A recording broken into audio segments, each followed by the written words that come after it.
Oh my God. Kung saan na pala nakarating yung balita tungkol doon sa pulis sa Tarlac na may pinatay na maglola. So, tinatanong lahat, ano daw ang pakiramdam ko? Ano daw masasabi ko? Well, based on kung ano yung nakita ko na dyan, puro sila against doon sa ginawa ng pulis. Well, noong tiningnan ko naman saan nag-ugat, well, at talagang tiningnan ko talaga kung ano yung pangyayari, mga ganon, talagang mga pasaway nga naman kasi yung maglola, okay?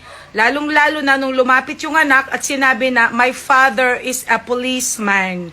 So, meaning to say, mas alam nung bata na dapat igalang ang pulis, okay? At saka isa pa, ang pulis, peace and order, ang kanyang ginagampanang trabaho. First of all, ano bang ginawa nila?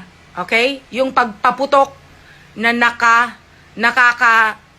ano sa ibang mga tao, of course, kahit ako, kung sakali may nagpaputok at ako ay naabala, hindi man ako pulis, but I have to go to the policeman. At kung hindi naman na-actionan yung aking complaint, at dahil wala palang pakialam itong mga ikino-complain sa pulis, walang paggalang, of course, that would be a big question on my part. 'Di ba? So, katulad nito, yung anak ang nag-react na mismo. Nakikita ko nagbi-video siya, hanggang sa nakita na niya na talagang wala na talagang paggalang sa pulis tong maglola, hanggang sa hindi na pagtimpi yung bata, lumapit, my father is a policeman. Let it go. So, natural, bilang isang magulang, pinalaki mo yung bata na yan, with respect, iginagalang ka bilang policeman, anong gagawin ko?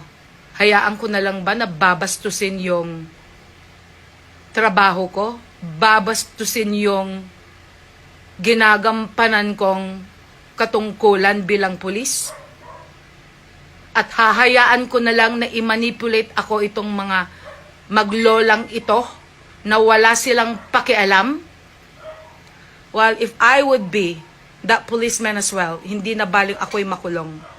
Ayaw ko lang na mapahiya at mawalan ng dignidad yung trabaho ko bilang pulis na nagme-maintain ng peace and order. So, pamamagitan ng ginawa niya, kung yun na lang ang way para mapatahimik to maglola, then he did his thing. That's what I think. Diba? Ano ang dapat niyang gawin?